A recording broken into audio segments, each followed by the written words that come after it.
Now we have a great story for you. A Houston area resident jumping to the rescue of a child who was spotted choking. That's right. Our photojournalist Darlene Janik Ferris was there as the boy, his mother, and this Good Samaritan reunited.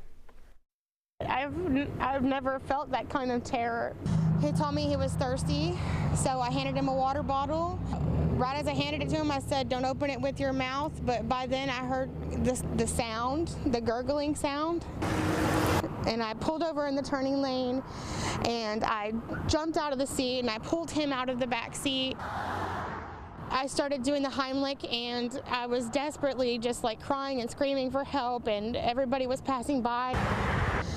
His face started to turn red, and I was alone and screaming in the middle of the street trying to help my baby, and it wasn't working. And he came behind me and he grabbed my son, and 3 jerks, and this bottle cap shot out of his mouth. And I have never hugged somebody tighter in my life. I just jumped out my truck. I didn't think about it, and I ran up and grabbed him, and I just did what I had to do to get the cap out. I was breathing out so hard because I couldn't even breathe when that bottle cap was literally in my mouth. I've never did it before. I don't even know how to do the Heimlich. I just jumped out of desperation. Can you kind of show me just gently what you had to do? I grabbed little Cam like this, and I just squeezed him a couple hard times, like a big bear, and that bottle cap came.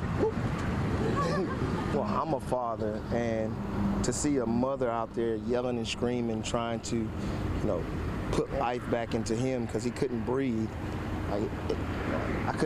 It was unbearable for me to watch. I have never been that scared in my life, and I've never needed help more ever, and he did not have to stop and help me, but he did, and that speaks volumes. And I think in the world that we're living in, there's so much darkness, and that was such a light.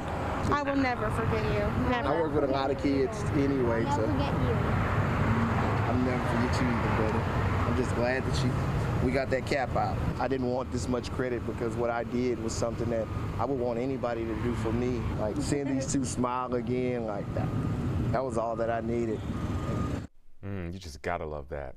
By the way, Mr. Mock says he was recently in a bad wreck and survived, so now he tries to do whatever he can to give back, and he certainly did.